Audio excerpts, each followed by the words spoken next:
¿Qué tal? ¿Cómo les va? Muy buenas tardes. Esta es una nueva edición de Plenario, 1 hora y media de información legislativa, cerrando una semana muy intensa, muy particular, tuvo de todo y especialmente inolvidable para el oficialismo a partir del hecho de sucesivos traspiés que tuvo martes, miércoles y jueves. Podríamos dedicarle a esta hora y media a un bloque a cada uno de los días para analizarlo, porque realmente tuvo mucho trasfondo cada uno de esas jornadas en las que se produjo uno de esos traspiés para el oficialismo. Si eran algunos previstos, otros menos previstos claramente, y cerrando la semana con, anoche, cerca de la medianoche, el anuncio de la oficina del presidente de la confirmación de lo que sería un veto para la ley aprobada ayer en el Senado, y hoy bien temprano el presidente de la Nación en persona fue el que confirmó no solamente el veto, sino que el mismo será de manera total. Veremos cuándo se registra. Iremos recorriendo un poco todo lo que sucedido durante la semana, todos esos los detalles que quedaron. Y ¿cuáles son los caminos del veto? Porque no es tan sencillo, no es un tema definitivo, no es que se veta, el Poder Ejecutivo veta y termina, ahí no termina la historia, todo lo contrario. Pero lo iremos viendo a lo largo de este programa con mis compañeros, a quienes ya mismo paso a presentar. Lourdes, ¿cómo estás? ¿Cómo estamos, José? Saludar por supuesto a toda la audiencia en DTV. Hay mucho para el día de hoy, también haciendo un análisis y un raconto de lo que ha sido esta semana, con sesión en diputados, con sesión en el Senado también, con mucha actividad de comisiones, con un DNU que fue rechazado en la Cámara de Diputados y que se espera que se pueda trabajar lo más pronto posible en el Senado, con una también sesión en diputados que no retomó el temario de la sesión que se había levantado la semana anterior, y quedaron algunos temas también en el tintero, como por ejemplo el fraude electoral en Venezuela, y creo que también lo de salida y entrada de tropas al país, así como también lo de la devolución voluntaria de armas. Son algunos temas que también quedaron ahí pendientes, que provenían de la Comisión de Defensa. Así que mucho para analizar. También se sigue debatiendo ya hace varias semanas todo lo que es el régimen penal juvenil. Hablando de menores, tuvo la media sanción lo que es la tipificación de la compra y venta de menores. Se ha avanzado bastante. Está el tema agro con los biocombustibles y también el RIDA, que es como lo otro que no es el RIGI. Así que es un RIGI para el agro. Es un RIGI para el agro, exactamente, sí, pero con mucha inversión también en toda lo que es la cuestión de las oleaginosas, de los cereales y demás, sobre todo en la materia impositiva. Así que hay mucho que hablar y mucho que debatir hoy, por supuesto, y algunas otras comisiones que han quedado ahí, como por ejemplo de población y desarrollo humano, que es un tema que también vamos a estar abordando hoy, porque estuvo en este caso quien es el responsable, el INDEC, Marco Labaña, también contando cómo fueron algunos de los resultados del censo, que fue un censo bastante positivo, que ya se está poniendo la mirada en los próximos 10 años, cómo está creciendo demográfica con el aumento de la población también, y las cuestiones de salud, de seguridad, de educación, diferentes indicios y puntos importantes. Veremos entonces si nos alcanza el programa para contar todo lo que pasó a lo largo de esta semana. Fabián, ¿cómo estás? ¿Qué tal? Buenas tardes, José. Buenas tardes, Lourdes. Muy buenas tardes a la audiencia de Diputados Televisión. La película sería El Camino del Veto, dirigida por Javier. José Ángel Di Mauro. Gracias. Qué buen director. Ya me lo imagino con esa acción. Lo que pasa es que tenemos una duración de una película estándar, 90 minutos, que es lo que dura el programa. Claro. Porque tenemos la previa y la post del Camino del Veto y todas las circunstancias que trae aparejadas y que van a derivar aquí en la Cámara de Diputados, con medidas que tienen que ver con el propio bloque de La Libertad Avanza. Ya hay indicios, casi te los podría afirmar, de diputados y senadores de la fuerza de gobierno que van a ser expulsados de los bloques propios. Hoy, a alguna manera, lo dio a entender Manuel Adorni, luego a los otros voceros en forma no oficiosa también lo confirmaron. Por otro lado, las repercusiones del veto, que ya esta mañana dejó en claro Por un lado, en la Cámara de Diputados hacemos coalición federal que va a sostener su voto afirmativo para modificar la movilidad jubilatoria. Lo propio, el PRO en la Cámara de Senadores, y la discusión a través de las redes establecida, por un lado, por el apoyo al veto del presidente Mauricio Macri, la respuesta de Patricia Bullrich, la ministra de Seguridad, hablándole de que no puede haber dobles posturas, habilitar el voto en contra del ajuste fiscal y, por otro lado, apoyar el veto. Y, por supuesto, también del otro lado, una respuesta de Lilita Carrió en contra de la postura de Milei y Macri. O sea, tenemos para hablar mucho de política, bastante de lo que va a acontecer y aconteció durante la semana en la Cámara de Diputados y también lo que pueda venir la semana próxima con también alternativas dentro del recinto, claro, y discusiones muy importantes que se pueden dar en comisión. Así es, vemos entonces en definitiva que todo lo que sucedió a lo largo de esta semana. Pero primero, si quieres, vamos a ver el tiempo, cómo está. O si no lo digo como la semana pasada, ¿se acuerdan del viernes? Sí, yo les anticipé. Lo tenía anotado. Lo tenía anotado. Yo les dije que recién el viernes iba a volver el sol y así volvió, 11 grados. Di Mauro cumple.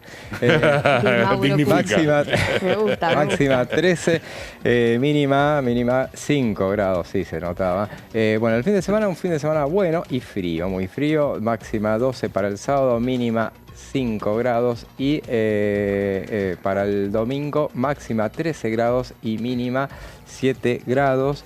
Nada menos. Bueno, esto lo que vivimos fue un fenómeno de ciclogénesis. ¿Tenés la explicación? ¿Ya entendiste lo que es? Sí, pero no me voy a extender. No. Bueno, está bien. Es una bomba de tiempo atmosférica. Bueno, pero así lo dijeron. Una bomba, ya dijiste eso.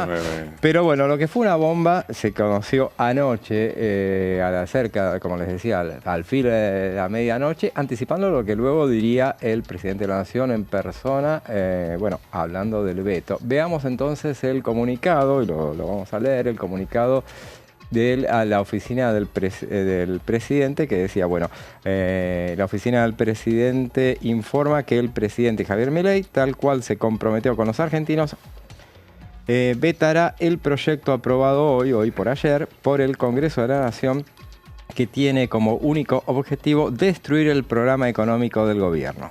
El presidente se comprometió con los argentinos a sostener el superávit fiscal a toda costa y así lo hará, dice el comunicado.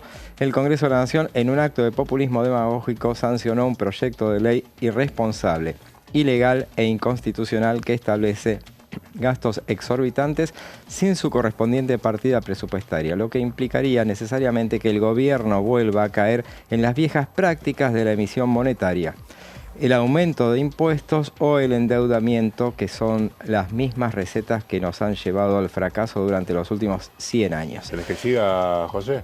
¿Te doy una mano? Dale. Esta ley implica un gasto adicional del 1.2% del PBI, o lo que es lo mismo, 25% del PBI en términos dinámicos, obligando al Estado a contraer deuda que debería pagar en el futuro los jóvenes argentinos que, gracias a medidas como esta, hoy son mayoritariamente pobres. La segunda página de este documento. Ahí seguimos. Y adicionalmente resulta paradójico que la clase política se acuerde de los jubilados hoy y no durante el gobierno de Alberto Fernández y de Sergio Massa. Solo en su último año los haberes cayeron más del 30%, acompañado de una suba sideral del gasto público. Mientras acusan a este gobierno de licuar a los jubilados, desde enero las jubilaciones han aumentado un 5% en términos reales, mientras bajamos el gasto y destruimos la inflación. Continúa el comunicado, tenemos plena conciencia de que la clase política quiere forzar al gobierno a oponerse a cada medida demagógica para anotarse una victoria política. Pero como el presidente de la Nación ha dicho en reiteradas oportunidades, nosotros preferimos decir una verdad a decir una medida confortable. Bueno, ese es parte del extenso comunicado difundido anoche por la oficina del presidente. Bueno, bien temprano por la mañana, el presidente de la Nación en persona, como decíamos, anunció y confirmó que un detalle importante, que el veto es total, se traslucía de alguna manera en el comunicado difundido anoche, pero había dudas respecto de si iba a ser, cuál iba a ser el alcance de esa medida tomada, esa medida extrema tomada, pero bueno, va a ser completo. Dijo que, entre otras cosas, el presidente de la Nación, que la nueva fórmula es la ruina del país. Sí, habló de cifras, dijo que equivalía en el tiempo a el 60% del PBI, 350.000 millones de dólares. De alguna manera señaló, creo que su oposición como una medida más populista y que condenaba a la juventud a la pobreza. Así es, y bueno, esta semana, decíamos, pasó de todo. También hubo reuniones de comisión, pero no solo eso, sino que vino un ministro de la Nación, vino el miércoles pasado, al cabo de la sesión en la que se trató el decreto de la necesidad de urgencia, estuvo el ministro de Defensa, Luis Petri, en la Comisión de Defensa, hablando de la modificación a los artículos de la Ley de Seguridad Interior. Y ahora Fabián nos va a contar de qué se trata esa modificación impulsada por el Poder Ejecutivo. Sí, una modificación que de alguna manera viene a cambiar el rumbo de lo que ha sido hasta ahora las políticas ligadas a la seguridad interior. ¿Por qué? Porque el gobierno nacional pretende como incluir un paso intermedio entre la posibilidad o no de declarar un estado de sitio para la intervención de las Fuerzas Armadas cuando sean requeridos por comité de crisis. Lo que dice esta modificación a la Ley de Seguridad Interior, que es promovida por el Poder Ejecutivo en el nombre de Javier Milei, Guillermo Francos, Patricia Bullrich y Luis Petri, es la posibilidad de actuación de las Fuerzas Armadas en actos de terrorismo, como bien venía diciendo. Con apoyo a acciones de las fuerzas de seguridad. Recordamos a la audiencia de Diputados Televisión que nuestro país tiene dividido el sistema de las fuerzas en dos partes, una que se dedica al territorio nacional y otra a lo que es conflictos externos. Con respecto a la seguridad interior, hay 5 fuerzas a partir del gobierno de Javier Milei, porque tenemos lo que ya existía, la Policía de Seguridad Aeroportuaria, la Policía Federal, la Gendarmería Nacional y la Prefectura. Con la modificación de la ley sobre el Servicio Penitenciario Federal, pasó a formar parte también del Ministerio de Seguridad. Y por otro lado, lo que tiene que ver con las Fuerzas Armadas, las 3 Fuerzas Armadas que conocemos, la Fuerza Aérea, el Ejército y la Marina. Y en este sentido, lo que plantea el gobierno es la posibilidad de, ante una declaración de un estado de emergencia en función de situaciones de terrorismo o conmoción, que los gobernadores de los diferentes distritos puedan convocar al Ministerio de Seguridad y a su vez al representante de las Fuerzas Armadas. Dice, la utilización de las Fuerzas Armadas sin declarar estado de sitio, esto era lo que yo estaba aclarando, claro, que implica suspensión de derechos y garantías. O sea, lo que haría esta medida es delimitar un mini estado de sitio.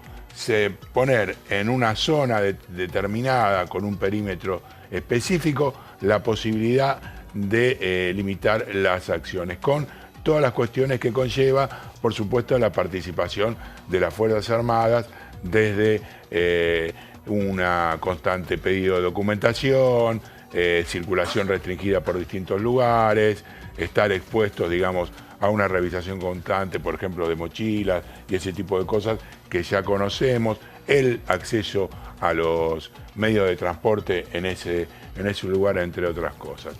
Pero hay un detalle para esto, José, y tiene que ver con que siempre la objeción desde el lado, en este caso, de la oposición, es que no están capacitadas las Fuerzas Armadas para hacer este tipo de tareas.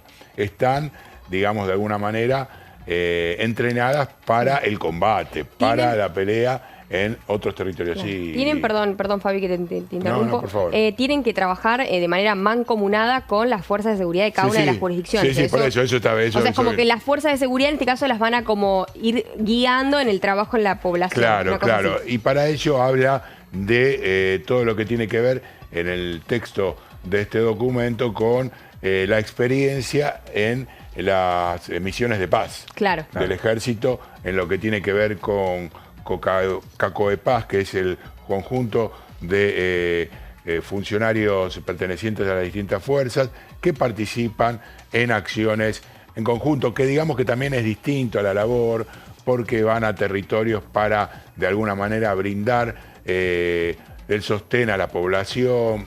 No es el tema vinculado directamente a la cuestión represiva. Entonces decimos, ante un acto destinado a aterrorizar a la población, el Comité de Crisis podrá pedir intervención a las Fuerzas Armadas. Y para ello, como dice en la última frase, lo interesante es que estén capacitadas para llevar adelante esta misión. Vamos con la próxima placa, si les parece.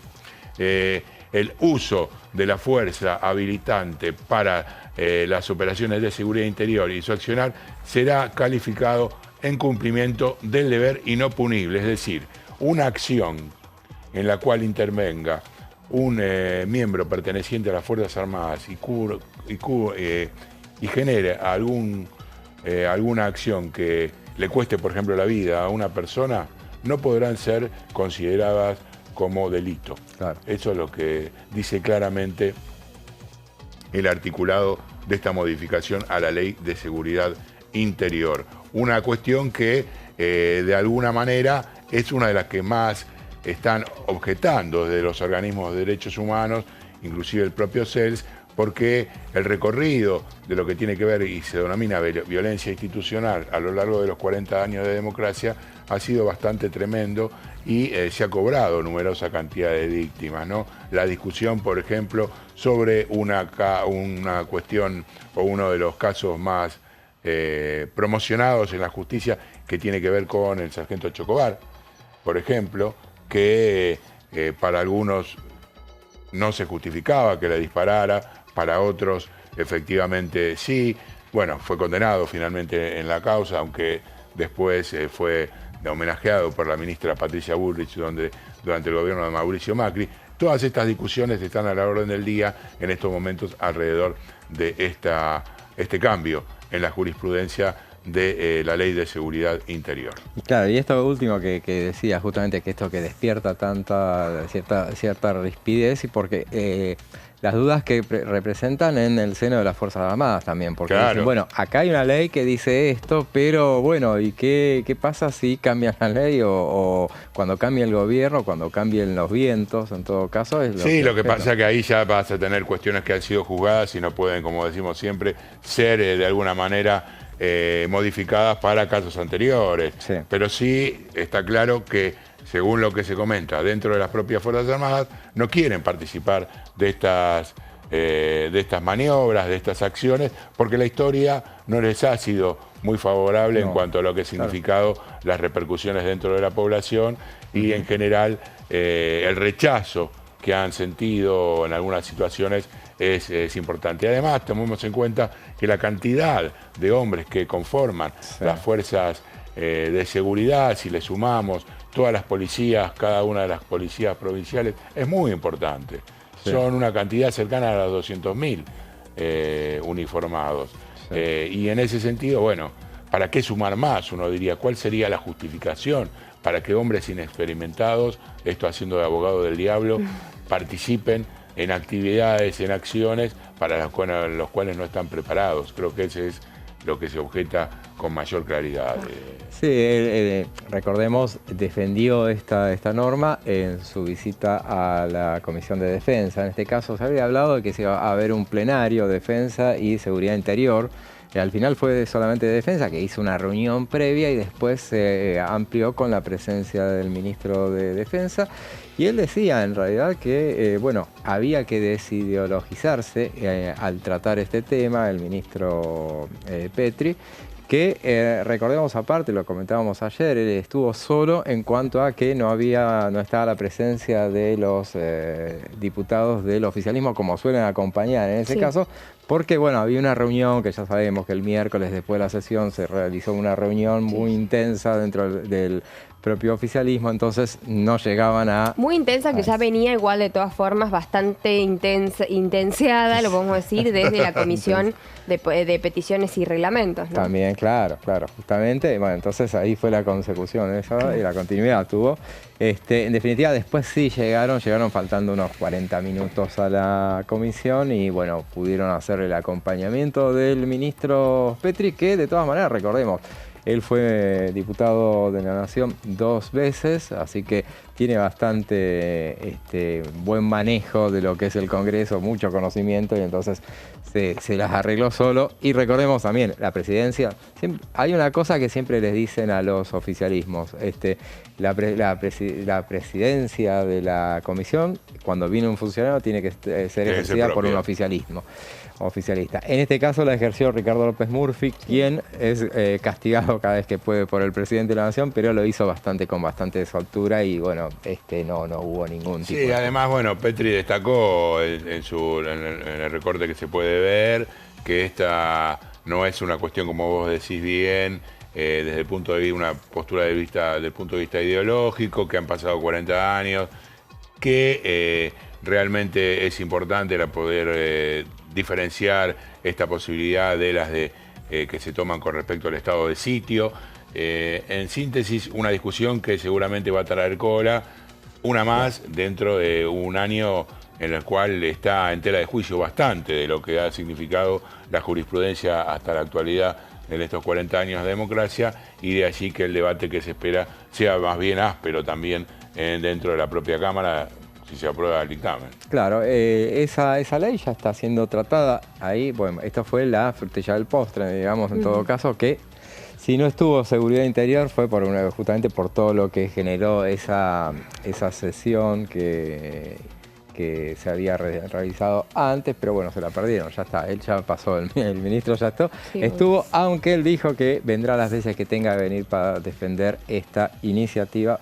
Recordemos, las próximas semanas está prevista la visita de otro ministro, después daremos un poco la agenda, pero está prevista la visita del ministro de Justicia, Mariano Cunio Libarona, convocado por la Comisión de Mujeres, y veremos en definitiva qué es lo que sucede. Bueno, se nos fue la primera parte de este programa, tenemos mucha información, como ya decíamos, así que breve pausa y ya volvemos.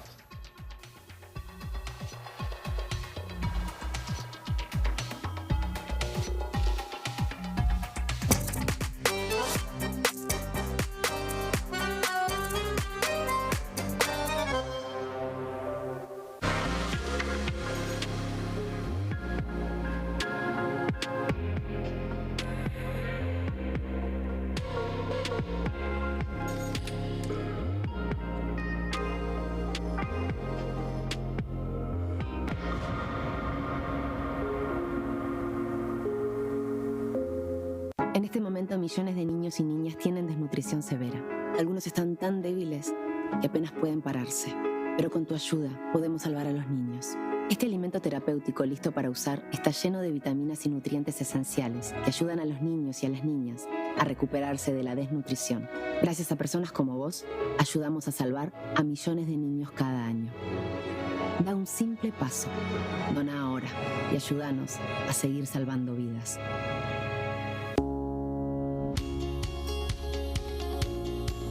La Cámara de Diputados tiene 257 miembros. Los diputados debaten y sancionan leyes que rigen en todo el territorio nacional.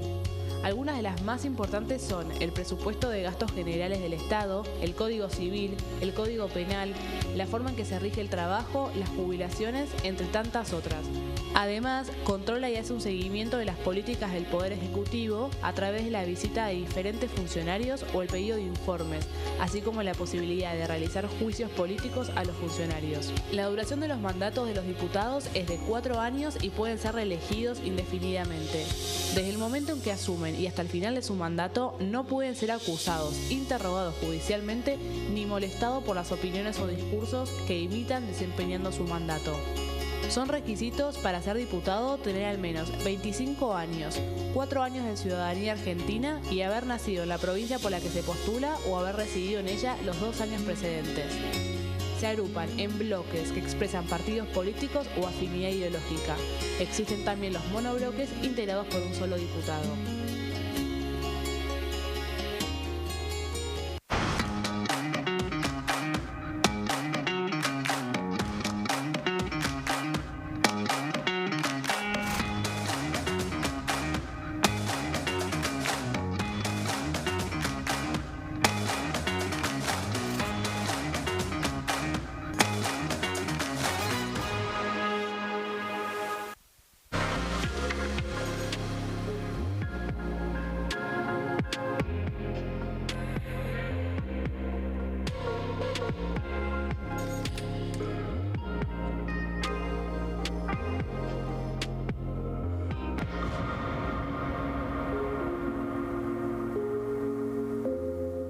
Dengue, Zika y chikungunya. ¿Cómo protegerte de la picadura de mosquitos? Para prevenir el dengue, Zika y chikungunya, evita que el mosquito te pique. Usar repelente siguiendo las indicaciones del envase. Cubrí brazos y piernas con ropa clara. En casa, pon espirales o tabletas. Usa tules o mosquiteros sobre camas o cunas. Coloca mosquiteros en puertas y ventanas.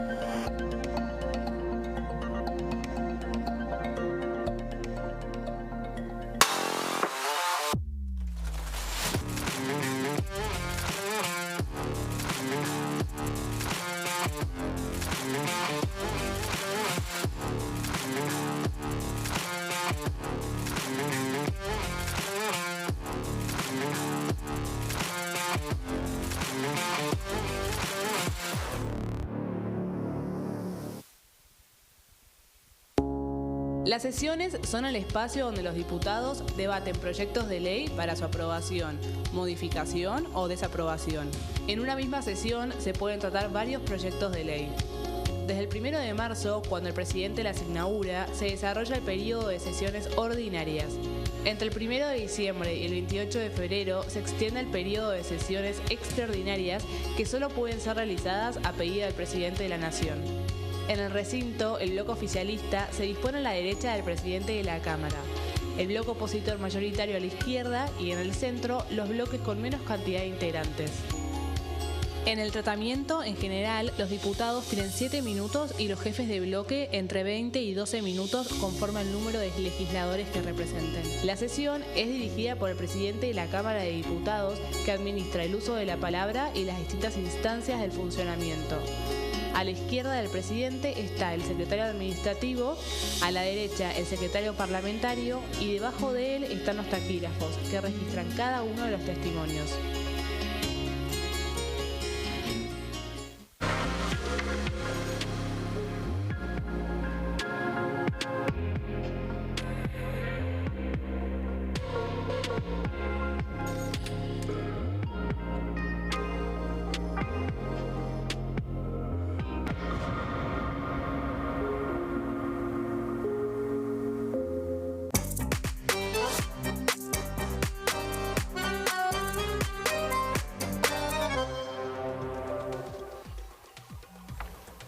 Y seguimos con plenario y bueno, habíamos mencionado justamente, habíamos hecho referencia a todo lo que sucedió a lo largo de esta semana y hay un detalle, lo primero que sucedió, lo más importante, fue el martes pasado cuando se reunió la Comisión Bicameral de Seguimiento de los Organismos de Inteligencia. Ahí vamos a hacer un detalle, un recordatorio justamente, que no solamente el viernes pasado adelantamos cómo iba a estar el tiempo, sino que adelantamos, y ahí lo habrán podido ver en las redes, cuando estábamos especulando a ver qué es lo que iba a pasar en la bicameral, a ver cuánto, sacando solamente por una cuestión matemática, sacábamos, acá el señor Fabián Goldman me planteó justamente si, calculando que necesitaban 8 votos, si no sería Lustó, en un acuerdo con él, en el momento que nadie hablaba de ese tema. Yo me acuerdo que yo le dije que no, imposible. Después convengamos que... Después volviste un poquito sobre tu paso. Bueno, podría ser, pero me sorprendería. Después ahí así terminó siendo. Bueno, necesitaban 8 votos, se unieron Unión por la Patria y los 2 votos del radicalismo. El kirchnerista Lustó, como le dijo Manuel Adorni, y volvió a reiterarlo hoy a la mañana Javier Milei, pero finalmente esa fue una de las cuestiones también álgidas de la semana, que de hecho hoy Javier Milei tocó en su entrevista con Jonathan Viale, además advirtiendo que, bueno, al margen de hablar de Lustó de esa manera, habló también de Parrilli y de Leopoldo Moró, diciendo que habían firmado el pacto con Irán y que él entendía que podía haber algún tipo de atentado contra su propia vida, alertándolo y haciéndolos culpables en todo caso de lo que pudiese llegar a suceder. Y a propósito de eso, justamente acaba, y a eso quería llegar justamente, porque acaban de enviarle una carta, un grupo de diputados de la coalición cívica, una carta al senador Martín Lustó, como en su carácter de presidente de la Comisión Bicameral de Fiscalización de Organismos y Actividades de Inteligencia, donde le piden justamente que cite a la ministra de Seguridad, Patricia Bullrich, en este caso, con el objeto de que brinde explicaciones e informes sobre sus expresiones realizadas el 21 de agosto, lo hizo a través de la red social X, y ahí la ministra fue diputada, pero acusó a los 156 diputados que votaron justamente contra el decreto de ponerse del lado de las mafias, los narcos y el terrorismo. Entonces quieren saber cuáles son las amenazas y riesgos de ataques o atentados al pueblo argentino, y el presidente de la Nación, proveniente de organizaciones vinculadas al narcotráfico y terrorismo, según expresó públicamente en la red social, y requerimientos y necesidades de recursos financieros que motivaron la autoasignación de gastos reservados por la Secretaría de Inteligencia a través del CNI. Porque además de ese posteo en X, la ministra dijo que conocía el uso que se le estaba dando a los fondos de la Secretaría de Inteligencia del Estado. Se entiende que justamente son reservados y están asignados no para la seguridad interior, que es la que ella lleva adelante, sino solamente para cuestiones de investigación que están ligadas a la ciberseguridad, por supuesto, prevenir atentados y ese tipo de cosas, pero resultó extraño que afirmara la ministra de Seguridad Interior que conocía el destino de los fondos. Creo que eso también forma parte de alguna manera de lo que quieren plantear los diputados y senadores en la Comisión Bicameral de Seguimiento de las Investigaciones, para que pueda contestar la ministra Patricia Bullrich. Y así como lo decíamos de Luis Petri, Patricia Bullrich es otra persona que tiene muchísimos, más tiempo todavía como diputada nacional, o sea que no creo que haya problemas, no tenga mayores problemas de asistir a esa reunión, que por otra parte son secretas las reuniones de la Bicameral de Inteligencia. Decíamos de lo que va a pasar a lo largo de la próxima semana. Una nueva reunión para el miércoles que viene. A partir de las 16 está prevista un nuevo plenario de legislación penal, familias, niñez y juventudes, justicia y presupuesto y de Hacienda, todo lo que abarca nada menos que el debate del régimen penal juvenil. Sí, una discusión que, bueno, pareciera que cuenta con un apoyo importante para bajar la edad de punibilidad. Y en ese sentido, el número que de alguna manera se está jugando es el de los 14 años. Creo que algunos lo ven como una panacea. Han posteado en sus redes que eso va a cambiar definitivamente va a cambiar la cuestión de la seguridad. Bueno, creo que no es una sola medida, lo venimos discutiendo aquí, charlando y debatiendo en Diputados TV. Debe ser un conjunto de cuestiones ligadas no solamente a la seguridad, sino también a la educación, a la situación económica y a la respuesta y posibilidades de que pueda realizarse una persona para que no tenga que delinquir. Claro, y justamente decíamos, bien decís el tema de los 14 años, porque nos llamaba la atención que ya en el inicio del debate, esta va a ser la tercera reunión, creo, que se hace sobre este tema. Y desde el PRO se escuchaba que decían, no, 13 años, no, 14. No, Ritondo fue uno de los principales. Claro, entonces en ese caso, cuando en esos momentos, parece ya un poco lejano, pero en esos momentos no había divergencias entre el PRO y la Libertad de Avanza, o sea que hasta parecía una edad que estaría medio consensuada. Así que de todas maneras veremos cómo evoluciona, pero van bien por ahí. Hay otras comisiones que se reunieron a lo largo de esta semana y Lourdes al principio nos hacía la referencia de esa visita que tuvo lugar el martes, ¿fue, no? Sí, el día martes, sí, que tiene que ver con población y desarrollo humano. Una comisión en este caso que, vino a trabajar también esto que les decía, ¿no? Cómo el crecimiento demográfico también se ha ido dando en el último tiempo. Específicamente estuvo, por ejemplo, el director del Centro Latinoamericano y Caribeño, que es la CELADE, junto al director del INDEC, a referentes del programa nacional de Naciones Unidas para el Desarrollo. Explicaron también lo que es el desafío que presenta el crecimiento poblacional en torno a las diferentes políticas habitacionales, las diferentes políticas de desarrollo habitacional que hay en el país y que por supuesto cómo es que esto viene avanzando en el último tiempo. Y por supuesto hay algo que también es importante y ahí lo estamos viendo en la pantalla, que es analizaron el impacto en las políticas públicas destacando estos parámetros que son, por ejemplo, la salud, el trabajo, los derechos humanos, la educación, la seguridad. Digo, diferentes parámetros que son importantísimos también para definir cómo está creciendo la población y cómo se están dando los números, ¿no? Y qué resultados dan estos crecimientos demográficos tan importantes. Sí, te quería contar a propósito de esto. Los otros días estuve viendo un gráfico en el que hablaban del crecimiento poblacional en la ciudad de Buenos Aires. Sí. Y la verdad que era realmente alucinante, por no decir la baja en la cantidad de nacimientos en los últimos años. Sí. Entre el 2019, si no recuerdo mal, y el 2020, esos 2 años, cayó un 10% la constante de la cantidad de nuevos nacimientos en la ciudad autónoma de Buenos Aires.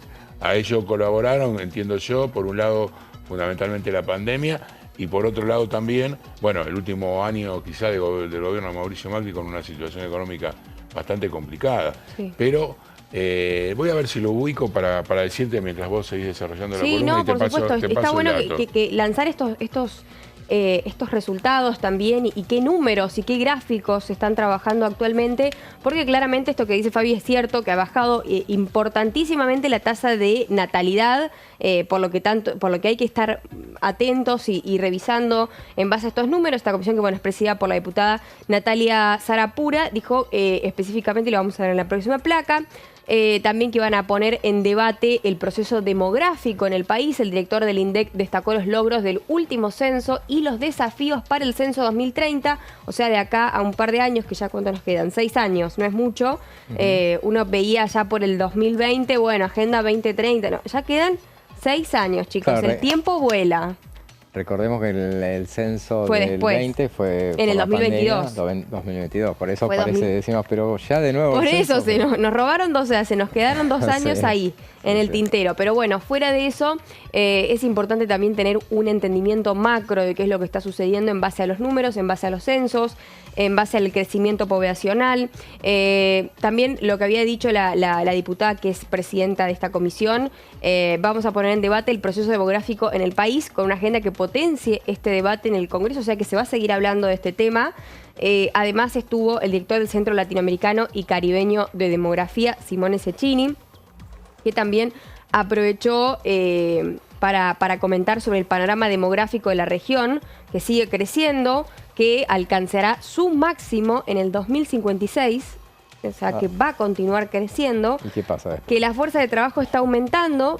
Actualmente en más de la mitad de la población tenemos un reto importante, crear puestos de trabajo para poder absorberlo, o sea que, digamos, el empleo también siga dependiendo de los humanos, más allá que una comisión en la que se debatió, por ejemplo, que la inteligencia artificial está ocupando muchos puestos de trabajo, pero fuera de eso va por el lado de la ética y demás, o sea, de la ética, del buen uso de la inteligencia artificial, pero, bueno, cómo se va desarrollando el humano también. La población con el paso de los años. Sí. Encontré el número, es mucho más grave de lo que yo pensaba y se refería a la cantidad de nacimientos en la ciudad de Buenos Aires. Sí, es tremendo. En 2020, 52.741. En 2021, 46.000. En el 22, 45.000. En el 23, 43.000. Y bueno, ahora hasta mitad de año, 22.458. O sea, que como yo te decía, entre 2019 y 2021 bajaron 16.000 nacimientos en 2 años. Estamos hablando de prácticamente un 30% menos de criaturas, bebés nacidos aquí en Cava. Qué bárbaro. Y por otro lado, también hay que decir que, y les voy a contar algunas cositas del censo que quedaron ahí para los que quieren tener más información. También hubo en comunicación, y esto lo decía Marco Labaña, quien es el referente o el representante del INDEC que vino al Congreso, también analizó que los lineamientos que tuvieron en cuenta en el último censo significaron un gran desafío porque fue el tema de la comunicación también, o sea, fue el primer censo que se hizo en un contexto de redes sociales, no sé si ustedes alcanzaron a ver que era como una especie de, se hacía algunos formularios, los llenabas desde tu casa, lo mandabas también por lo que estaba pasando con la pandemia, que veníamos de la pandemia y demás, fue como, yo me acuerdo que lo hice rápido, me pusieron el papelito en la puerta del departamento, listo, usted ya fue censada. Fue muy rápido. En comunicación también hubo una fuerte campaña para que exista toda la tranquilidad con respecto a la protección de datos, que también es un tema que no se hablaba y que bueno, que es sumamente importante. ¿Para qué sirve? ¿Para qué se usa? ¿Qué se hace con esa base de datos que salen de los censos? ¿A dónde se aplican? ¿Sirve para poner una lista y decir somos 48 millones de argentinos o va un poco más allá? También, por ejemplo, dijo que el censo implicó 750.000 personas en la calle en un día, 300.000 cajas con material censal, con más de 8.000 cuestionarios y el 68,5% de las personas que hicieron el censo digital fue con celular y esa experiencia, por supuesto, le sirvió también de espejo a otros países de la región como Uruguay. Así que bueno, esto un poco en materia poblacional, cómo está nuestro país y para dónde avanzan las políticas públicas. Muy bien, esos detalles, esos datos que dejan nada mejor para... Sí. Nosotros somos poco apegados a las estadísticas. A los números, sí. Nosotros no, pero la Argentina en realidad dice justamente que tiene carencia en cuanto a estadísticas, necesita más estadísticas y bueno, bienvenidas sean las Atentos mismas. a esto, porque estuvo, ya con esto cierro, la responsable del área de desarrollo humano, quien es Gabriela Katterberg, explicó que a nivel global, Argentina, entre 1996 y 2001, en el índice de desarrollo humano, que es lo que mide la salud, la educación, el estándar de vida, el empleo y demás, parte de un alto nivel de desarrollo humano y en la última medición termina en la posición 48 y en este periodo el crecimiento de Argentina fue menor que el de la región. O sea que es uno de los países que está más bajo en cuanto a lo que es índice de desarrollo humano. Digamos, como que en vez de evolucionar, bueno, ahí estamos. Remándolas en el Río de la Plata. Mirá, bueno, entonces todo de esos temas se habló en la Comisión de Población, eso fue el martes, y, ¿no? por último, porque les voy agregando data, bien. Nosotros estamos tirando la diputada Sara Pura, que como sabemos que también ella tiene raíces originarias, raíces indígenas, bueno, dijo que la agenda indígena, o sea, el tema de él, el recuento también de población y la agenda, o sea, las tareas para construir una agenda en materia también de estadísticas sobre los pueblos originarios y las poblaciones originarias y las comunidades originarias, es un deber que ya está planteándose para el año legislativo o el año en realidad de elecciones 2025. Bueno, ese es un tema álgido, porque recordemos que desde el año 1994, no, del año 2006, sí, está planteado la cuestión de los registros, de la cantidad de gente que justamente vive en los territorios que ocupan los pueblos originarios. Y las provincias, muy pocas de ellas han llevado adelante esta especie de censo. Es una de las cuestiones que ha generado conflictos justamente en algunas provincias. El gobierno, bueno, ha dicho claramente que algunos de estos sectores se aprovechan para la toma de terrenos, que el vocero Manuel Adorni ha hablado de banderas que no son la Argentina, que a veces están izadas en estas zonas. Es un tópico que tiene mucha discusión todavía, porque la cuestión indígena, hoy que está siendo de alguna manera achicada por el gobierno, como muchos otros sectores, no han tenido una solución y está en ese sentido en un momento de necesidad de ser atendido. Y bueno, habrá que ver cómo evoluciona con el correr del resto de este gobierno. Así es, y bueno, a propósito de los temas estos que se están tocando en las comisiones, tan importantes como, por ejemplo, el régimen penal juvenil, esto que hablábamos de, bueno, lo que fue el debate en la Comisión de Población. Para la semana que viene, ¿saben qué viene? ¿Qué temita viene? Venimos flojitos de temas, así. Les cuento para que no se comprometan, miércoles a las 14 horas, o sea, un rato antes del inicio de este programa, plenario de Justicia, Legislación Penal y Presupuesto y Hacienda. ¿Con qué tema? Juicio por jurados. Arranca el debate de juicio por jurados. Bueno, tengamos en cuenta que esto es una cuestión que le ha dado mucha importancia al gobierno nacional.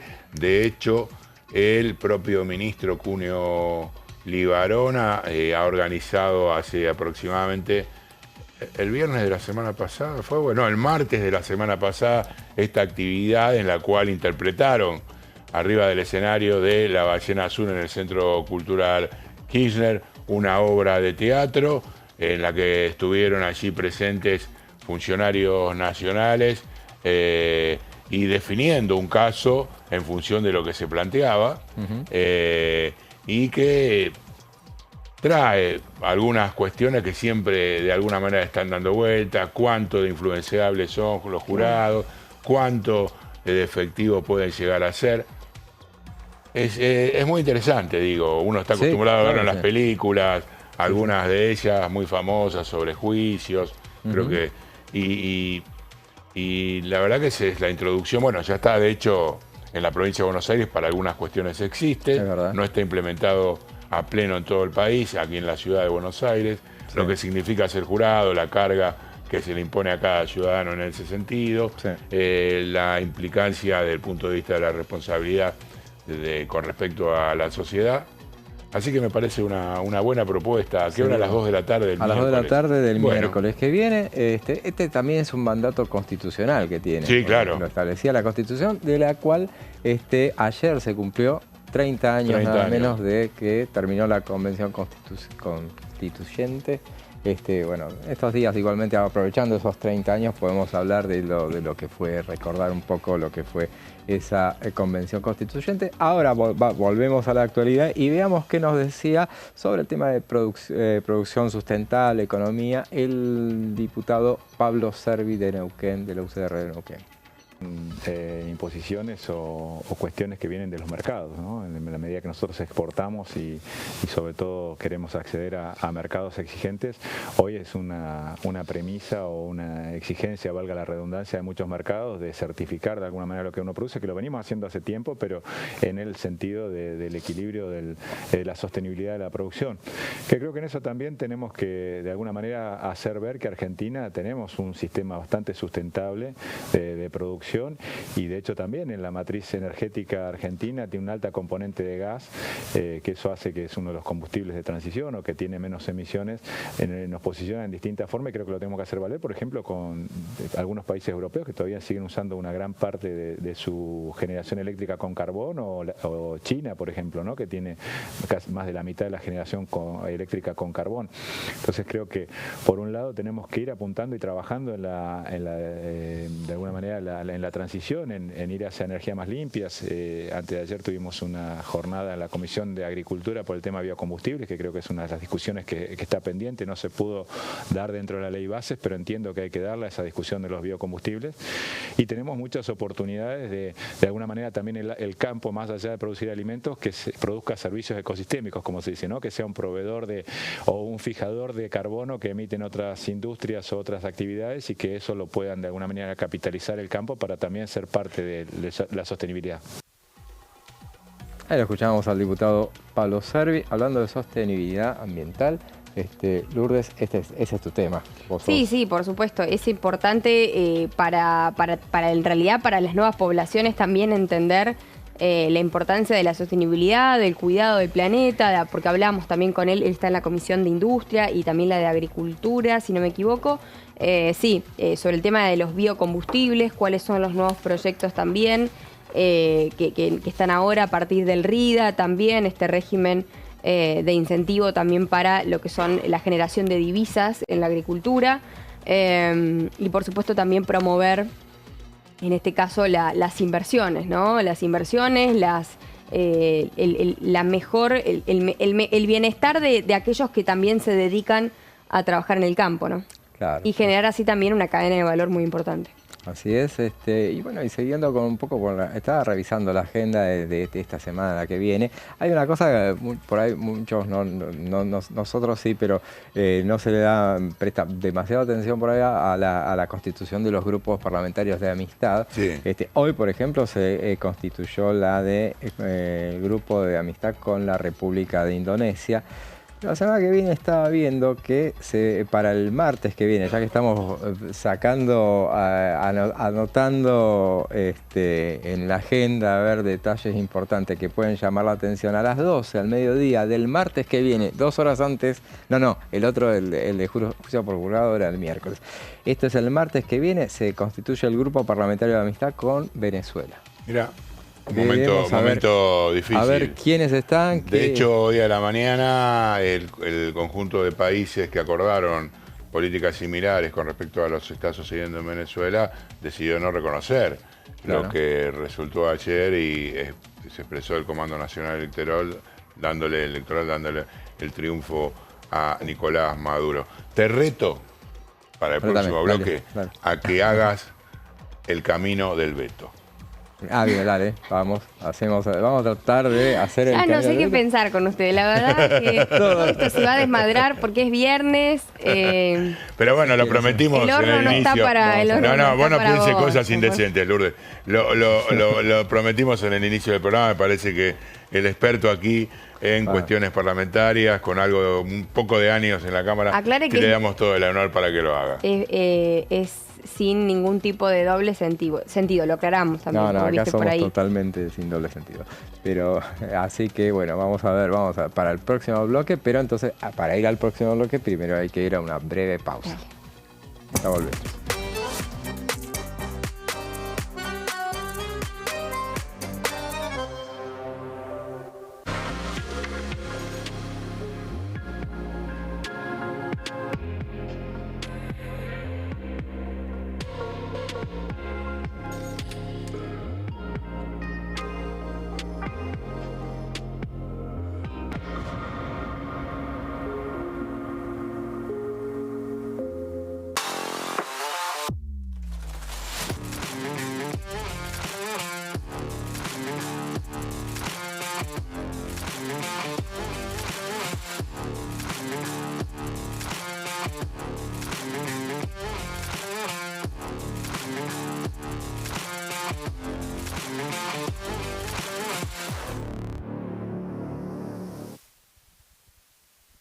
En este momento, millones de niños y niñas tienen desnutrición severa. Algunos están tan débiles que apenas pueden pararse. Pero con tu ayuda podemos salvar a los niños. Este alimento terapéutico listo para usar está lleno de vitaminas y nutrientes esenciales que ayudan a los niños y a las niñas a recuperarse de la desnutrición. Gracias a personas como vos, ayudamos a salvar a millones de niños cada año. Da un simple paso. Dona ahora y ayúdanos a seguir salvando vidas. ¿Qué diferencia hay entre la Cámara de Diputados y la Cámara de Senadores? La Cámara de Diputados representa al pueblo de la nación argentina. Esto significa que las provincias más grandes y con mayor cantidad de habitantes tienen muchos más diputados que las provincias más pequeñas. La manera de establecer las cantidades es proporcional. La Cámara de Senadores representa a las provincias. Cada provincia envía 3 senadores al Congreso Nacional. El total de senadores es 72, dado que las provincias argentinas son 24. Este es un número fijo. Por ejemplo, la provincia de Buenos Aires cuenta con 70 diputados nacionales y la provincia de Tierra del Fuego con 5. Pero tanto la provincia de Buenos Aires como la de Tierra del Fuego cuentan con 3 representantes cada una en el Senado de la Nación. Cada 2 años, el Congreso Nacional renueva la mitad de sus diputados y 1/3 de sus senadores nacionales. El mandato de los senadores es de 6 años, mientras que el de los diputados es más breve, dura solamente 4 años.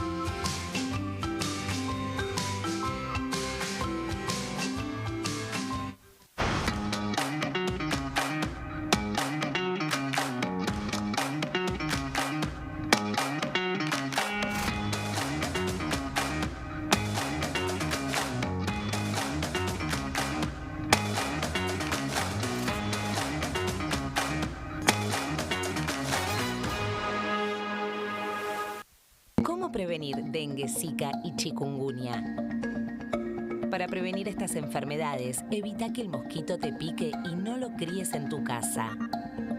El mosquito que transmite dengue, zika y chikungunya se cría en recipientes que juntan agua en los hogares. Da vuelta o tapa los objetos que puedan acumular agua o eliminalos si no los usás. Limpia y cepilla frecuentemente desagües y libera canaletas de hojas y o tierra. Evita tener plantas en floreros o frascos con agua. Limpia y rellena con arena los portamacetas.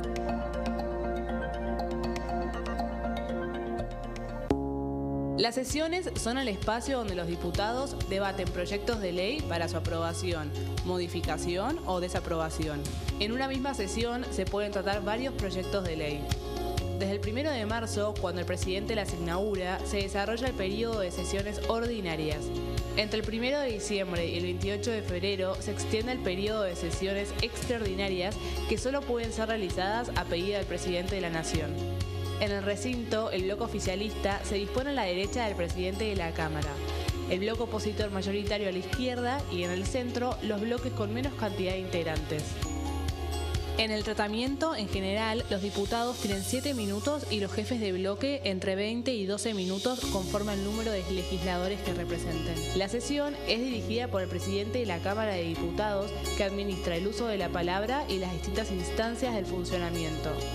A la izquierda del presidente está el secretario administrativo, a la derecha el secretario parlamentario y debajo de él están los taquígrafos, que registran cada uno de los testimonios.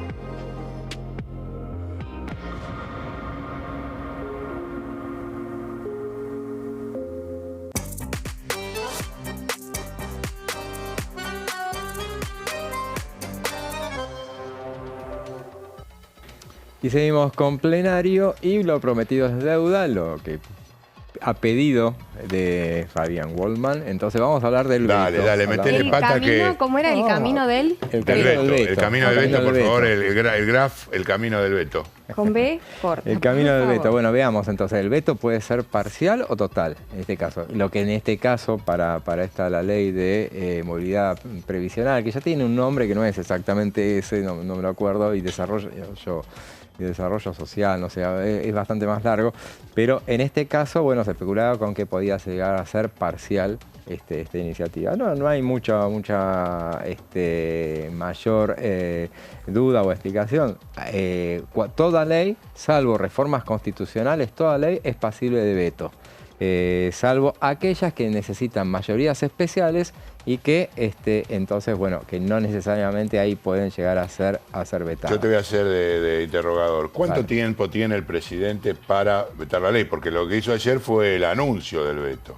Tiene que llegar a la Secretaría de Legal y Técnica de Presidencia y después efectivizarlo. Tendría que ser dentro de los primeros 10 días, porque son 10 días que se promulga, que hay que 10 días hábiles que se promulgan. 10 días hábiles, entonces tendría que ser rápidamente la promulgación. En todo caso, recuerdo el primer veto de Mauricio Macri, que fue la ley de antidespidos, ¿se acuerdan? En su momento, ese veto lo hizo al día siguiente. Mirá. Al día siguiente, en un acto por Cresta Roja, me parece que ahí fue con María Eugenia Vidal, en un acto ahí sobre empleo. Y ahí anunció que iba a vetar, cosa que ya había dicho de antemano. Por eso en este caso yo pensé que ya hoy mismo salía el veto, finalmente no salió, pero uno imagina que más temprano que tarde en la próxima semana podrá salir publicado en el boletín oficial. Una vez que está el veto ya impuesto, tiene que pasar por las dos cámaras si al Congreso se le ocurre rechazar el veto. En este caso, previsiblemente puede llegar a pasar que no necesita pasar, no necesariamente tiene que ir por diputados o senado. No tiene que volver a la Cámara de Origen, porque decían que hoy tenía que ir primero a la Cámara de Diputados. Todo eso es manejable porque en última instancia ni siquiera necesitaría dictamen. Pero como pasó en su momento con lo que fue la ley de bases, que después fue a comisión. O sea, eso podía haber, la aprobación del Senado podría haber ido directamente, estamos hablando de bases, podía haber ido directamente al recinto de diputados. En ese caso no, fue a comisión porque querían retocar todo, hacer un dictamen, porque la reposición de algunos temas podía llegar a ser, y se acordó que fuera no a libro cerrado, como se supone que debería haber sido, sino que fue punto por punto. En definitiva, lo que en este caso podrá volver, necesariamente, probablemente vaya a la Cámara de Diputados, si así es, y necesita para ser rechazado un veto, al que le pasa como un decreto de necesidad de urgencia. Se trata, y si tiene los 2/3 de los presentes, es... De los presentes. De los presentes, sí. O sea, y eso tiene que suceder en las dos cámaras. En las dos cámaras. Y ahí, entonces, justamente se establece, el Poder Ejecutivo está obligado a promulgarlo. ¿Y hay un plazo perentorio para este tratamiento de regreso de la ley a la Cámara? ¿Cuándo lo retoma eso? Si no lo toma, en teoría no hay un plazo. O sea, por ejemplo, si el lunes sale el veto, la otra semana podría llamar a hacer un pedido, Hacemos Coalición Federal, que ya se pronunció en contra del veto presidencial, y convocar a una sesión para la semana siguiente. Lo va a pedir, es lo que va a suceder. Hay que pedirlo rápido porque si no la ley entra en vigencia ya directamente. Entonces, una vez... La ley, digamos, hasta ahora no está vigente. Si vos la vetás directamente, entonces hay un plazo que... ahí ya no lo sé cuánto es el plazo, pero es el plazo de Claro. En el cual, en todo caso, tiene que ser, por ejemplo, que convoquen las cámaras, que vos lo pidas. Eso se supone que es constitucionalmente no está reglamentado, me parece que no está reglamentado. Está la alternativa de que se supone que no podés venir dentro de un año y tratar de revertir un veto. Pero no está reglamentado tampoco. No me parece que esté establecido. Veremos. O sea, caso, lo fundamental habrá que revisarlo eso, pero... son 2/3... Los 2/3 que cada una de las cámaras lo haga. Y vayamos al caso, por ejemplo, porque uno se atiene a lo que fue el PRO, por ejemplo, hoy el expresidente diciendo, bueno, que no estaba de acuerdo con el veto, supongamos, ya que en la Cámara de Diputados el PRO votó de una manera y votó justamente en contra de esta ley, o sea, lo lógico sería que se alineara. Ahora bien, el PRO y la coalición y la Libertad Avanza, ¿alcanzan por sí solas? Bueno, por un sector del PRO votó a favor de la movilidad jubilatoria y otro no, digamos, habría no fue que completo. ver cuando fue en el Senado, en diputados no, en el Senado sí. En el Senado votó a favor un sector, pero en diputados votaron todos en contra. Tenemos un tape del diputado Aguirre que explica esta situación. Dale. Mire, en realidad vivimos una hipocresía porque el dinero existe, la plata está para nuestros jubilados y este es un gravísimo error que estamos cometiendo siempre los argentinos. Nuestros jubilados son nuestros mayores con experiencia, con mucha riqueza en experiencia y conocimiento. Y es a quien máximo tenemos que prestarle atención, porque son los que nos dicen lo que pasó, lo que nos está pasando y lo que nos puede ocurrir, por el conocimiento que ellos tienen. Pero acá pareciera ser que nuestros abuelos no tienen que vivir en nuestra casa, tienen que vivir en un asilo y tienen que vivir con lo que se le da cuando se le ocurra a alguien. Este es un gravísimo error. Por eso yo no comparto este criterio del gobierno nacional de que prefiere vetar antes que hacer. Y yo le digo que existe la plata. Y si no me explica usted de dónde iba a sacar los 100.000 millones de pesos para el CIDE, o la CIDE, como se dice, que es la Central de Inteligencia del Estado, dígame usted de dónde iba a sacar entonces los 100.000 millones si no tenía. Entonces, estamos queriendo gastar en tiempo de paz, en tiempo de tranquilidad interna, más allá de los problemas que tenemos en seguridad, que es otra cosa, pero tenemos que combatir. Nosotros tenemos hoy en la Nación 104.000 hombres entre prefectura, gendarmería, la PCA y la Policía Federal, más las policías provinciales. En el caso de Santa Fe tiene 22.000 hombres de seguridad, lo que significa que ese tema se puede solucionar y tenemos que solucionar. Ahora, a nuestros abuelos no les podemos dejar como se nos ocurre. Y más allá, repito, yo siempre critiqué al kirchnerismo la manera en que manejaba esta situación. Yo no compartía y lo he manifestado expresamente, porque si no cuidamos a nuestros padres, quienes nos dieron la experiencia y la vida a nosotros, ¿qué esperamos de que nuestros hijos nos den si nosotros estamos dando el ejemplo de que no nos importan nuestros abuelos, no nos importan nuestros padres y cómo le estamos dando el ejemplo a nuestros hijos cuando ven eso? O nuestros nietos y muchos de nosotros. Entonces, estas cosas es lo que a mí me duele realmente. Escuchamos al diputado Manuel Aguirre hablando de lo que aprobó el Senado ayer sobre movilidad jubilatoria. De ese tema ahora vamos a hablar, entre otros, con nuestro invitado Francisco Monti. ¿Cómo le va, diputado? ¿Qué tal? Buenas tardes. Gracias por venir. Bueno, está efervescente el Congreso Nacional, las dos cámaras. ¿Vos decís? Pareciera.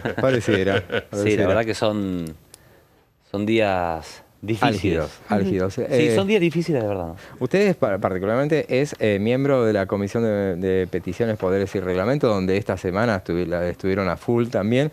Es de la bicameral de trámite legislativo, justamente. Así donde que no sé por dónde empezar. Quilombo.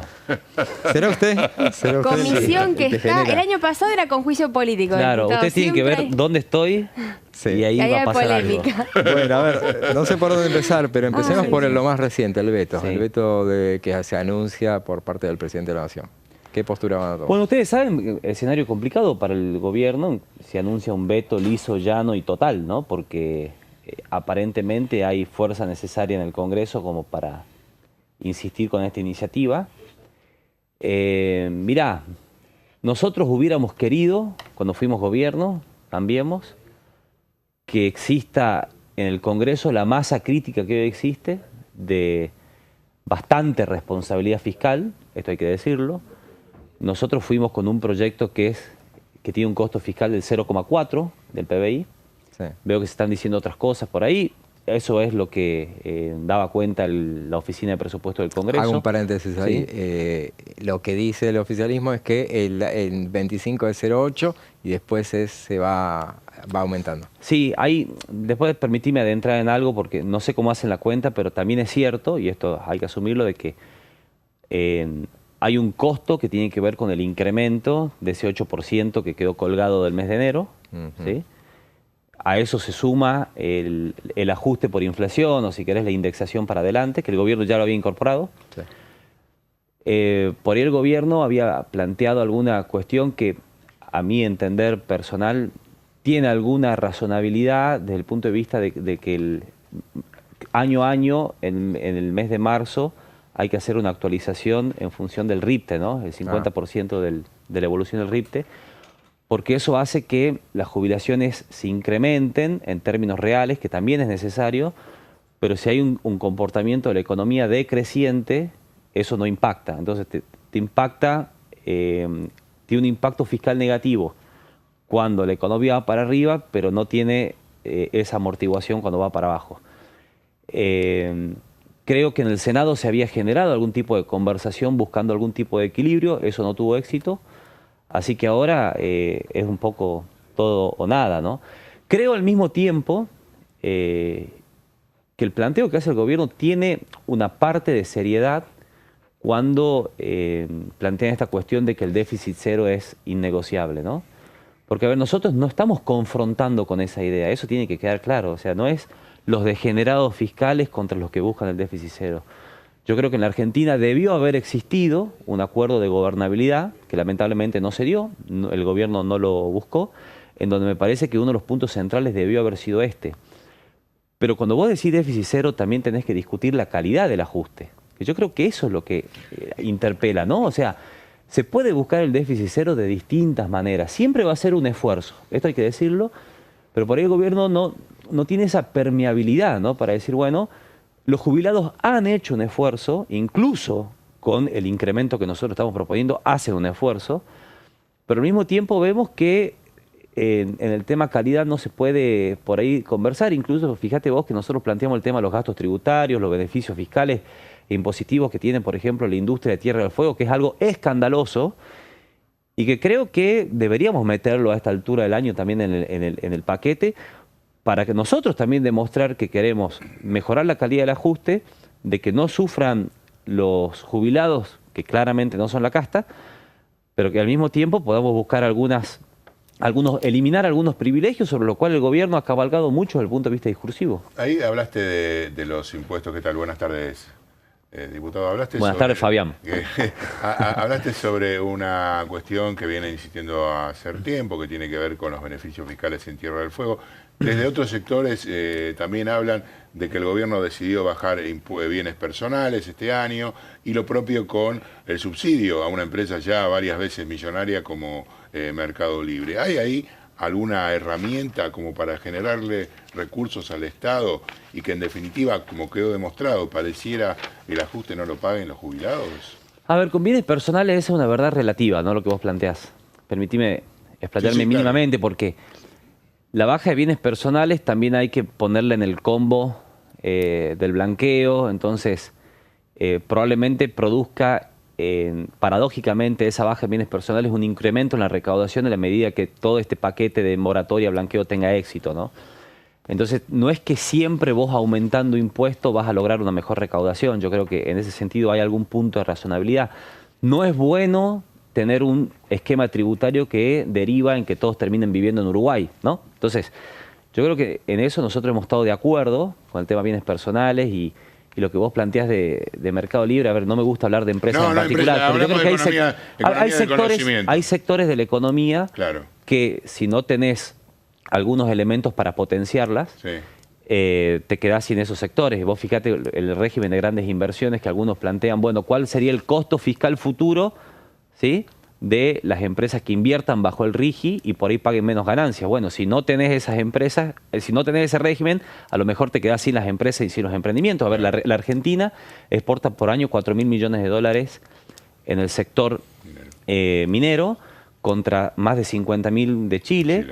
Entonces, la verdad es que ahí, lamentablemente, estamos poniendo 35% de ganancias sobre cero, porque en definitiva tenemos muy pocas inversiones en ese sector. Entonces, bueno, alimentar o dar incentivos para que existan inversiones. Otra cosa muy distinta es alimentar sectores de la economía que no tienen ningún tipo de competitividad y que funcionan con un respirador artificial hace 50 años, con el verso de la transición, ¿no? De que estamos en una transición para industrializar no sé dónde, y en definitiva son 3 o 4 muchachos que hacen un montón de plata vendiendo teléfonos celulares, aire acondicionado y televisores, que de no ser por esa protección deberían estarse dedicando a otra cosa, ¿no? Entonces me parece que ahí hay que hacer una diferenciación de quienes son genuinamente competitivos de quienes no lo son. Exacto. Diputado, bueno, está en muchísimas comisiones, pero yo me quiero enfocar netamente en la Comisión de Minería, que bueno, también es una comisión que bueno, viene trabajando un montón, y por supuesto también consultarle cuáles son algunos proyectos que tienen que ver con el litio, también con el oro, con la plata, sobre todo con el oro también en el sur de nuestro país y en San Juan. ¿Qué es lo que han podido hablar con los sanjuaninos? Qué bueno que me preguntes eso, porque pareciera ser que es un tema que le importa a muy poca gente en el área metropolitana, el tema minero. Porque acá se habló mucho del boom del litio, del triángulo del litio, del oro blanco, y que la verdad que me parecen todas verdaderamente estupideces las que se dicen, porque se habla como si fuera un sector hiper mega competitivo en la transición energética, y eso francamente no es así. La verdad que el litio está con precios muy bajos, históricamente bajos. Hay proyectos que están con severos problemas, o sea, la realidad ha cambiado en los últimos años de manera clara. Incluso nosotros estuvimos ayer en un seminario que se hizo sobre el tema minero acá en el Congreso, y justamente fue oportunidad para plantearle al secretario de Minería de la Nación, bueno, cuál es la posibilidad que existe dentro de la mirada del gobierno de eliminar las retenciones a las exportaciones en el sector minero y en particular del litio, porque vos fíjate que en el régimen de grandes inversiones hay una escala decreciente para aquellas empresas que ingresen en ese régimen, pero no para las que están funcionando actualmente y no ingresaron en el RIGI.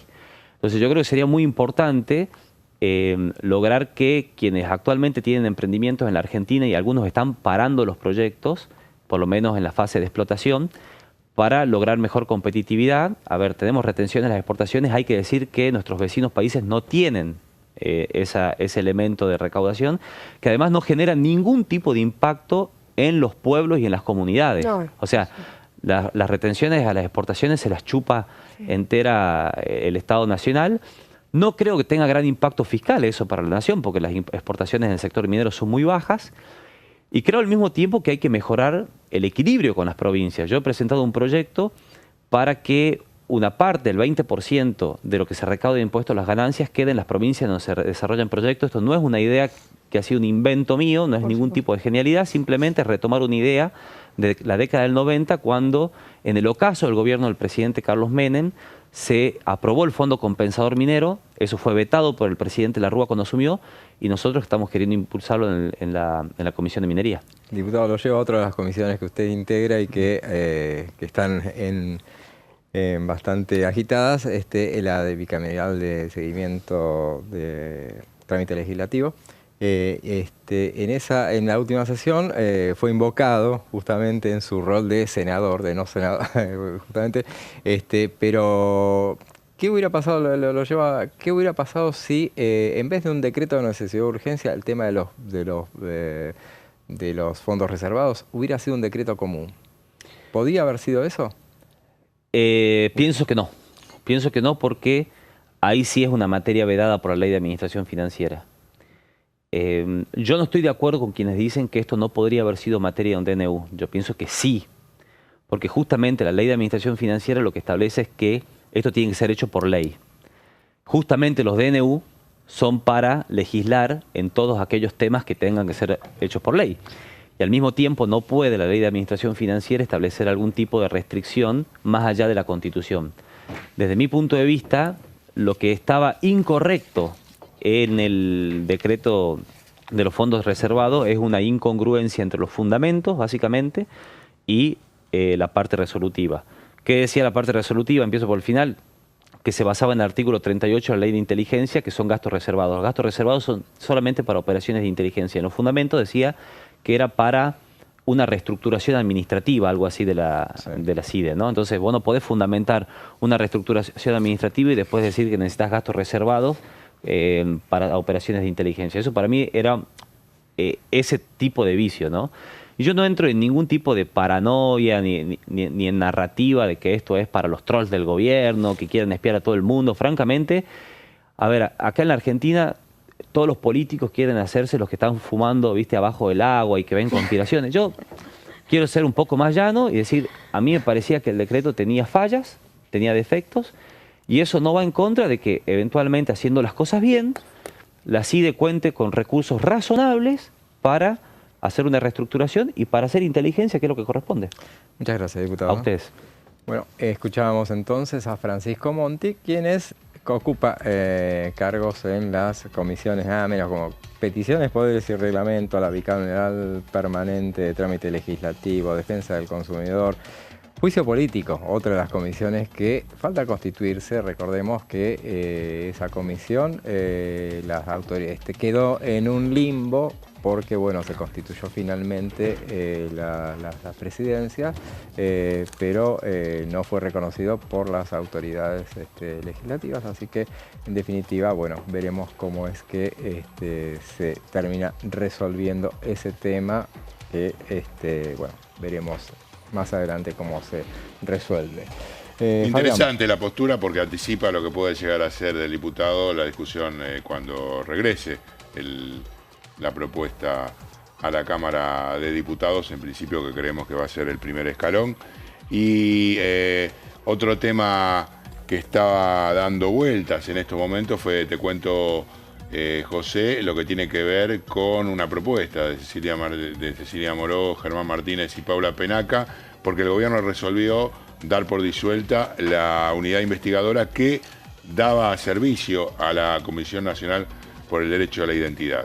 De alguna manera, desde Unión por la Patria insisten con la necesidad de que exista este instituto que fue creado ya hace unos cuantos años y viene dando servicio. De hecho, se recuperaron el conocimiento de su familia y a quienes pertenecen casi 150 personas. Faltan todavía, según lo que estiman los organismos de derechos humanos, aproximadamente 350. Y si querés, vemos en las placas lo que de alguna manera plantea. Entonces, en este caso, Unión por la Patria plantea la necesidad de que se restablezca, de que se conforme una unidad que esté compuesta por un director ejecutivo que va a ser nombrado por la Secretaría de Derechos Humanos, 2 secretarios nombrados, uno de ellos por Abuela de Plaza de Mayo, y luego 6 técnicos en la materia que puedan aportar sus conocimientos. También la liberación de toda la documentación, José Lourdes, que está dentro de los organismos nacionales y provinciales, para que ante un requerimiento de esta unidad de investigación puedan ser provistos inmediatamente, porque esta fue una de las cuestiones a las cuales justamente a través de la ministra Patricia Bullrich decidió dejar de lado el gobierno nacional. La verdad es que es una institución que venía funcionando relativamente bien. El gobierno entiende que esto puede ser desarrollado por cualquier otro organismo de los ya existentes y consideran que no es necesario invertir en la búsqueda a través de esta institución que le brindaba justamente servicio al INADI. Así que habrá que ver si juntan las firmas como para llamar e imponer el temario dentro de algunas de las sesiones que tendremos en los próximos días. Por lo pronto tiene las firmas de Cecilia Moró, Germán Martínez y Paula Penaca, que son, bueno, 3 puntas de lanza. Las 3 espadas principales, creo, en estos momentos la expresidenta de la Cámara, el titular del bloque y la secretaria administrativa del bloque de Unión por la Patria. Y bueno, broche de oro para con esta entrevista que teníamos con Francisco Monti, que justamente nos quedamos con ganas, nos faltó solamente el tema de la cuestión de peticiones, poderes y reglamentos, que a ver qué es lo que para pasaba. el tintero, se lo podemos dejamos preguntar para la próxima, porque ese tema va a seguir siendo debatido. Es el tema de la constitución de una comisión especial para investigar lo que fue la visita de un grupo de diputados a los represores detenidos en Ezeiza. Pero bueno, el tiempo es tirano, nos quedamos sin tiempo justamente, Lourdes. Será hasta un placer, como siempre. Fabián, lo mismo. Nos vemos la semana próxima. Gracias, la próxima semana. Y con ustedes nos vemos nuevamente el próximo lunes a las 15 horas. Ahora los dejamos en compañía de Amanda Alma, Fernando Fracchelli y su equipo de Pasos Perdidos. Que tengan un muy buen fin de semana. Hasta el lunes.